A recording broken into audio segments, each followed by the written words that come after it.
and welcome to another episode of the Marvel Mad Review. I am your host, Duane the Captain Coffee, as always, and today we have got Squirrel Girl Mel with sort of Rocket Raccoon Eleanor and Jack Aldino.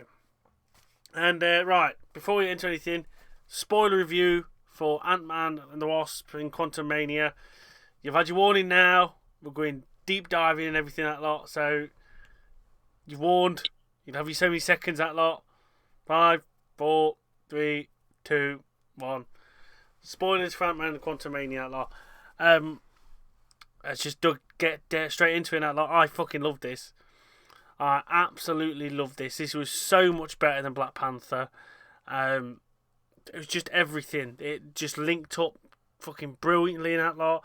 The visuals are like amazing. It was like watching Star Wars sometimes with some of the things that are going off, and it used 3D so well.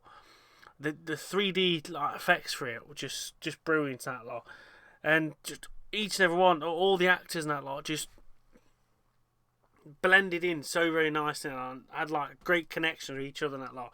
Go on, Skullgirl Mel, what do you think of it? Really liked it. I do think the 3D bit could have been done a bit better, in all honesty.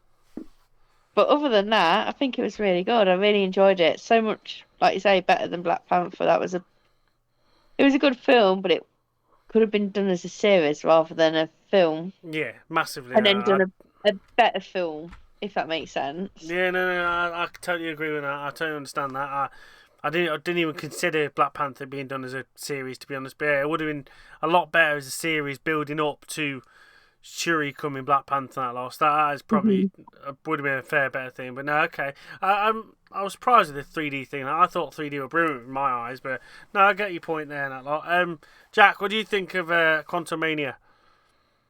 It is wicked, man. Like, compared to Black Panther, I actually stayed awake this time. Yeah. I think we all did, to be honest. That lot. I was getting sleepy, but that's just because I struggle to watch movies. I literally sleep in a movie. No matter what it is, I will fall asleep because it's too long. But yeah. I loved, like, because I seen like one Ant-Man. Is there only one Ant-Man? Well, there's two, because you have Hank Pym is the original Ant-Man, and then Scott Lang does half-inch suit and that lot, and becomes the new Ant-Man sort of thing. And then you have Ant-Man and Wasp, don't you? Yeah, but because I only have one Ant-Man, but I don't know. You've only ever watched one Ant-Man? Yeah. Oh no, there is a second one called Ant-Man and the Wasp. That was set just before the blip. Oh, okay. Yeah, I watched that. But I only watched one, and I really liked it. Obviously, I like the comedic, like the funny part, like all the shit that goes on. It's funny, isn't it? We'll deep. I know what you mean. Don't worry. But yeah, we'll deep dive in it, go bit by bit in that lot. And if you want to jump in and give your opinions about that section of the film, just go ahead in that lot. So we'll start off at the beginning. At the beginning, Janet Van Dyne meets Kang the Conqueror in that lot, and she sort of saves him because obviously they're both crash landed in, like, stranded in the quantum realm. Like, she saves him from them gooey, weird, like, tentacle monster things that lot, and they basically try and help each other, like trying to get out there, sort of thing. They try and power his like time capsule chair thing back up and everything, and as they get all the power back up into it, now obviously he gets his suit, which is just so spot on to the comics. It's just ridiculous again. They just do that so well. But as they're setting the power core in and getting it all ready to go, she sort of sees like into his mind and sees all the terrible like shit he's been up to, sort of thing. And she sort of like hesitates and goes, "Oh, hang on a minute, what the hell are you? What's going off here?" sort of thing. And she sort of realises, hang on a minute, he's not a nice guy as you think he is, sort of thing. So she goes in there, fuck this, you ain't getting out of here, sort of thing, and enlarges the core and makes it just unsuitable for him to escape, sort of thing. So I think that was a brilliant opening. That like explains it so well and sets the film off in a good way, sort of thing. It was quite gripping, that lot. Got anything to say about the beginning? I thought it was interesting how she saw his mind. Obviously, because he's to do with the time and shit, and he can just like go wherever he wants to. Um, I thought it was interesting to keep the memories behind. That's like glued to his ship, kind of thing. When you make contact with it, you can see a memory. Yeah, it's quite nice. I think it's quite clever that. But I kind of expected something like that. Okay, I wasn't expecting anything like that, to be honest. Like, your ship's probably got history. Okay. You know what I mean? Yeah, no, I didn't think of that sort of thing. What do you think, Mel, about that opening? I think it was quite good. It set it up for like what you expect of the movie, sort of thing. Okay, right. So it jumps forward into the future then, and you see Scott living his best life. Really, like he's become like a bit of a celebrity after the blip. He's getting on great guns with Hope. She's obviously got he's Hank's like business now and everything like that lot. Cassie's obviously older and she's sort of taking on her dad's sort of naughty side where he's like getting in jail and getting in trouble a lot sort of thing. She's doing the same now sort of thing. And then later on you find out that Cassie, as well as Hank, has been setting like this mechanical thing, I don't know what you'd call it, and they're sending a signal down in the quantum realm to basically make a map of the quantum realm and know what's down there sort of thing. Just to know what's down there, but not have to go down there themselves. And when they do that, Janet sort of gets a bit twitchy, like, hang on a minute, don't do that sort of thing. There's some dodgy shit going off down there sort of thing. Beacon. Exactly, yeah, it sends that beacon down. So she pulls that beacon out and she's like, right, no, you stop this. But obviously it was too late. Somebody, we don't know who at the time, but obviously somebody sees the beacon that lot and sucks them in. So this is where the team sort of thing gets split up. So you got the Langs that now with the rebels and that lot sort of thing. They have to, because I love that, but it's like, drink the goop. I thought it was funny as fuck with that. So yeah, they're with the rebels and that lot, and they've got like a telepath as well, which to me, that's another hint towards, look, mutants are coming. We're not going to call him a mutant, but mutants are coming sort of thing, which I thought were really nice. And then you go on the other side, you got Hank, Janet, and Hope working their way through that jungle, and they have to go to an old colleague of Janet's, who's played by Bill Murray, and they want to get like answers and stuff like that. And when I realised they were Bill Murray, I knew he was in this film, but I didn't realise what it was going to be sort of thing. So having him as that link to Janet as well sort of thing, like, well, Janet has needs and all that lot, I thought that was brilliant, that lot sort of thing. It just shows you, like, she has been there a lot sort of thing. Stuff has gone down sort of thing. Now you find out he's working with Kang, and they sort of nearly get trapped. But obviously, lucky enough, they managed to fly out there and get out of the way sort of thing. But obviously, if Kang's looking for one of them, he's obviously looking for the other ones. So he sent MODOK, which we find out is Yellow Jacket from the original Ant-Man films. But obviously, I just thought, I have to give shout out to Jason here. I didn't even think of him being MODOK until we found out he was playing him. And obviously when he explained it, he didn't die, which I thought he did die. He just literally just got shrunk down small basically that lot, and they obviously made MODOK, which how MODOK was portrayed. Have you two ever seen the animated MODOK series that's on Disney Plus? No. Oh, honestly, you gotta watch that sort of thing. You watch that, and then you watch MODOK in this.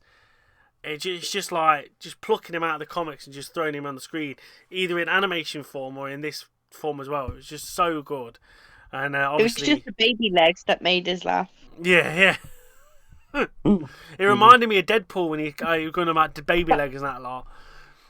That's exactly what came to my mind. Yeah, it was just so good now, sort of thing. It reminds me of the egg from Puss in Boots. The face on it. Yeah, I didn't even think of that. Yeah. Well, that's what I mean. It's supposed to be this like really scary villainous character, but it has got that comedic, just sort of piss takey side because you just like look at it. It's just like a giant weird head sort of thing. But how he played him and portrayed him was just brilliant. But obviously he captures the Langs and takes them to Kang, and basically have this big like interaction between them all. And Kang's like, look, I need you to go into Scott. I need your help. We need to sort this core out, and then we can all get home, sort of thing. And he's like, Scott's like, no, fucking do one, son. And he's like, well, if you don't help me, Cassie gets it. She's dead. She's done. So obviously he agrees because he don't want anything to happen to Cassie. So he shrinks him. They get taken to where the core is, which is this big, nasty, knackered thing. He shrinks down, goes straight down to the core and that lot. But then as he gets down there, he basically like splits off to all these different variants of what could happen, sort of thing. And obviously you've got him at the convenience store that he worked at, which I thought was really funny. That lot, just seeing, well, that was a version of him that he could have still been working at the store. He could never return into Ant-Man, which was really good. And they basically all try and get to the core to make it work, sort of thing. But he has doubts in himself, and he starts drowning in his own variant, sort of thing. But then they sort of band together and work as a team because they don't want Cassie to be left alone, basically, again, that lie. He got left alone during the blip, and you don't want to do that again. So they all work together to try and get to the core, and obviously Hope comes in at that point as well, because they're trying to track him down and everything. So she comes in as well, has all different variants of her. She sort of grabs Scott, and they both get up to the core, manage to shoot a load of the thingy stuff, and shrink the core down back to a normal size. So brilliant, great, right, let's sort of do it. But obviously Kang turns up, sees him, and goes, no, we ain't none of that shit. They have a bit of a scuffle. They get the core. I was like, right, I'm off now. We'll get back, sort of thing. He takes Janet, and obviously Cassie's still locked up. So he almost kills Hank in the process as well of doing all that. Hank looks like he's knackered now, but obviously he gets saved by the ants that also got sucked into the quantum realm as well, which they look brilliant. That like they did. They really looked. How they did them and how like they made them so like hyper intelligent and made their own like civilization and stuff. I thought that was absolutely fantastic. Like, creepy as fuck, because I'm not one France. I don't do insects. I don't do insects the best of times, but they look really good in that. Like, I was well chuffed with them. How they just yeah. It was nice though, because that shows like they don't know how the time works in the quantum world. Yeah. Well, like I say, they was smart back on Earth, but they've been there. Well, I didn't say that. They've been there like thousands of years, something like that sort of. Yeah, they did thousands of years in one day or something. Yeah, and it's just shows you that time is totally messed up down there, sort of thing. And even though when they come back, it's sort of like it's only seemed to be like a day or two when they come back to the normal world, and obviously Scott goes and gets his thing and that line. He's, oh no, it's Ant-Man, $12 instead of Spider-Man, have it for free, which I thought was quite good at the beginning. But yeah, they just freak us out. But it was such a good another callback to when they first had all the ants from like the original films and stuff like that sort of thing, where all the ants were coming out charging and stuff like that. So that was nice. But yeah, so you go back. So all them lot are going off towards the like main citadel where Kang is, sort of thing. So you got Hope, you've got Hank, and obviously you've got Scott all going off into the ship, going to get the citadel to save everybody and set an uprising, sort of thing. But Cassie's there anyway. She manages to break out of the prison. She manages to go and get the rebel leader and that lot, and she starts an uprising basically in the prison, trying to get everybody to like, come on, let's fucking go. He's weak. We can get him, and we can do him one, sort of thing. So they all like lead up. Cassie obviously sets out that signal saying, look, come to the Citadel, we can have him, we can fight together, band together and that lot, and we can do him, sort of thing. And obviously Scott's really proud of her and stuff like that, sort of thing. And in the commotion, obviously they break free, everything's all kicking off now, and Scott's there, gone giant man, wrecking shit up. And in the process, obviously, MODOK comes, tries to get Cassie in that lot, and just tries to capture her again, sort of thing. But in the process, Cassie sort of fights him and makes him realise, like, look, you gotta stop being a dick.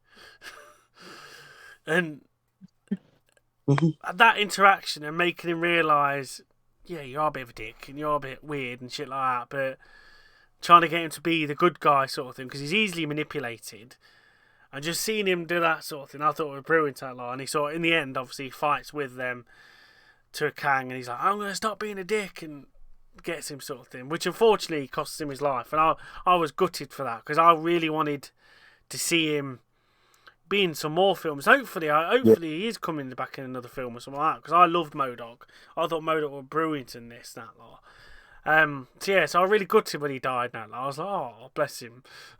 I'd gladly see him in another film and that lot. But so again, all the shit's kicking off. Obviously, MODOK's passed away now. And that lot. The rebels are coming up, and there's that bit with obviously the little goo man again. He gets shot up to shit out, and obviously he's saying he ain't got no holes. He's like, he's got holes, and he sucks them all in. Again, just daft little silly bits like that just made it so good for everybody. You had all the visuals, you had all the fighting, you had the little. I know some people don't like it, or the little daft, light-hearted bits, but I thought it was fucking brilliant, and I loved it. And I thought, oh, great again. I love that little goo guy. I'd gladly get a figure of that little goo guy. I would. He's just brilliant. Mm-hmm. So, in all the commotion, obviously, they're all fighting out a lot. Janet manages to fix the core and gets herself, Cassie, Hope, and Hank all back, sort of thing, through the portal and that lot. Obviously, while Scott's still fighting Kang and he's getting the absolute shit kicked out of him, sort of thing. The actor that plays Kang, he's fucking built like a brick shit house now. Like, obviously, he's doing the Creed 3. He's done the Creed 3 film as well now, so he must have beefed up some rotten sort of thing. And he's just absolutely pummeling into Kang sort of thing. But hopefully, luckily enough, Hope comes back through the portal, manages to help Scott fight Kang, and hits him into the core. That sort of blows up and takes him out sort of thing. And it looks like they're trapped there now because everybody's all like happy and Kang's disappeared and gone sort of thing. And luckily enough, Cassie makes a portal again, comes back, obviously saves them sort of thing. And at the end, obviously, he's go back to present day where everything looks all nice, hunky-dory and stuff like that sort of thing. And then Scott starting himself like, hang on a minute, he did say his death's going to bring on loads more death and destruction and stuff like that. And he's like, hang on a minute, have I done right here? Have I done wrong? Or what the hell have I done? Have I caused all this? And then he's just like, it'll be alright. We'll set off for another day and that lot. But again, that shows his sort of like, he's worried. But in another way, it's like, ooh, has he just fucked it up for everybody sort of thing? And then we go into the mid-credit scene, post-credit scene. Before I crack on with them, what did you think of that whole like middle section and end section with that? I liked how, obviously, I like all the technology in the quantum realm, because obviously a lot of their things are living. Like the buildings are actual creatures and they're living. And also like how it's got defense systems and all that. Yeah. That's sick. And then obviously with the goo stuff as well, that's all like mechanical shit as well. Like they drink the goo, they can understand their language and what they're saying because they're just shouting just rubbish. Yeah. And they're freaking out, and then he drinks it, or he gets forced to drink it, and then all of a sudden he hears him saying "drink the goo," and he's like, "What?" when we were all sat there watching that a lot, I was obviously I was in the middle with you, and I had Mel and Eleanor next to me that lot, and me and Mel was saying that point when you see all that lot, just reminded of Star Wars, because you could see like as the little sand people or the Utinis and all that lot sort of thing. It just really reminded me of a massive like Star Wars sort of thing, and it was just so good. It really was so good in that lot. What do you think, Mel? Yeah, I was just about to say about the Star Wars thing, but I really enjoyed it. It was like a fun little bit that I did. The only thing Eleanor did go here, when the little goo man said, "Does he need more go?" and it was going to come out of his finger. Oh, yeah. He was trying to put his finger in his mouth. Yeah. It's like, where did he get that much goo from? What is the goo? Yeah. But I should say, just them little things like Jack said, obviously everything being alive, and like we were saying about it being Star Wars, they just took so many different elements from different films and it just worked. Just really, everything was just right, and it felt like one of the old original Marvel films where everything just sat perfectly and everything just connected really well, if you get me, sort of thing. But right, we're Yeah, good to it the weren't over-tried, it weren't overdone. It was like yeah. something new once. Yeah, exactly that. Like, it was just sort of, it was telling the story, but also linking up with old things as well as new things. You get the mid-credit scene, and you get 3 different variants. They're all from the Earth 6311, which ain't our Earth, which is obviously 616. But they're all these different 3 variants, like the Kang Council, if you call it. And you got obviously the Egyptian Kang. You've got like the futuristic Kang, and they've got the Scarlet Centurion Kang. And they're all just basically saying, like, look, we ain't got time for this. They are messing with the multiverse and stuff like that, sort of thing. We need to stop it. And he's called in all the variants of Kang, sort of thing. He's like, they see this massive coliseum. And that to me is just like, shit. To me, that was like the bit with Thanos where he goes and gets the glove and goes, oh, I'll do it myself. That was that sort of epic grand scale, oh shit, here we go, things are going to go down now, sort of thing, and we're gonna, this is it now, this is the start of big boy stuff coming on, sort of thing. And then the post-credit scene, which again, how this links in with stuff into the future, that lot, is you see Loki and Morbius. You're like, what the hell's going off here, sort of thing.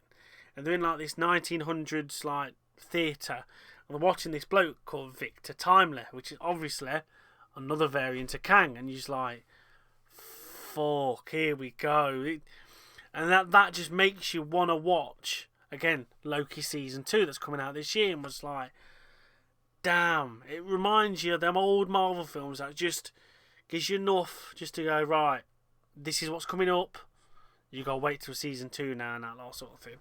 And I was well chuffed with that sort of thing. With having that post-credit scene, mid-credit scene, and post-credit scene, it was just so good in that lot. And yeah, that's the film in that lot. And I cannot wait now for Loki Season 2. I know we've got Secret Invasion that's next, I think it is in that lot. But I was really hyped and looking forward to Secret Invasion. But seeing that bit with the variants, and obviously seeing the Victor Timely as well, I'm just like, damn, Loki Season 2 can't hurry up now and that lot. The sooner it turns up, the better.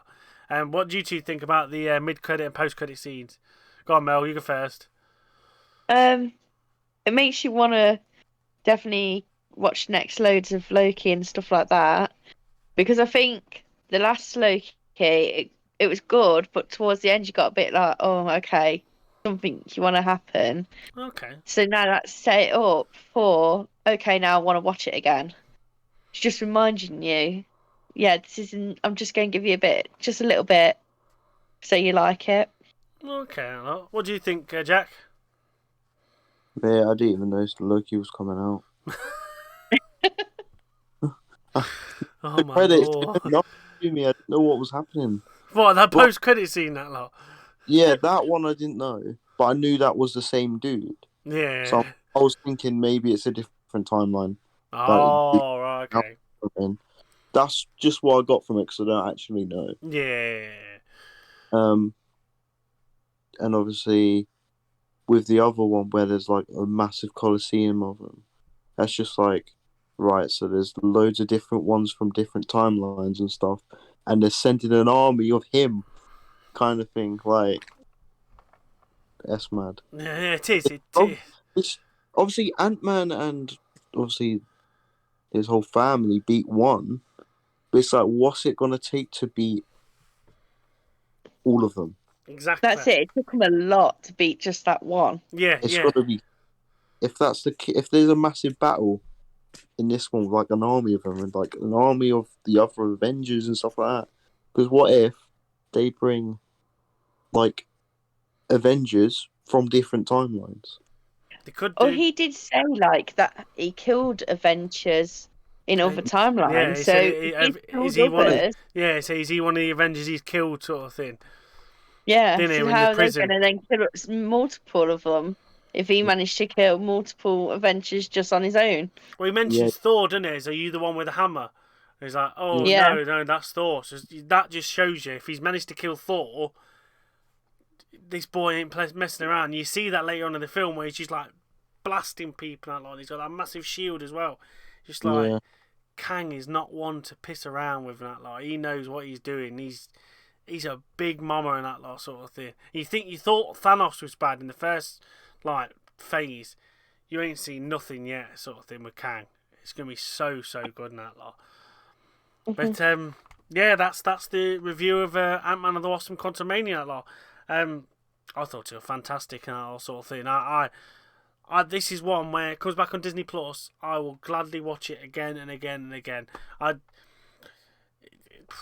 I'd gladly go and see this in the cinema again. I really would now because it was just so good and it was so like you made you want to go and see it again, sort of thing. But yeah, I loved it and that lot. So yes, thank you very much to my fellow Marvel Mad companions that went to see the film here. Scruggy and Mel, thank you very much. No problem. And Jack Aldinio, thank you very much again, mate. Alright. Good lad. We'll probably have a little video because I think Jason really wanted to get his opinions on the film now. But obviously, he had a bit of technical issues tonight, bless him. So we'll get Jason on another video as well. Probably just me and him talking about it and stuff. But yeah, thank you very much. We'll get the Champions match come up soon. We'll have another this month's Marvel Power Hour. We'll get that up the channel soon as well and that lot. So yeah. See us on Twitter, see us on TikTok now. We're on TikTok now and that lot. Come visit the channel and have a look at the channel and see the quizzes. But yeah, I'd like to say thank you for my fellow companions coming along. And I will see you all again in another episode of the Marvel Mad reviews, Power Hours, quizzes, everything like that lot. But I'll see you again in another episode. Thank you very much and goodbye. Goodbye. Bye.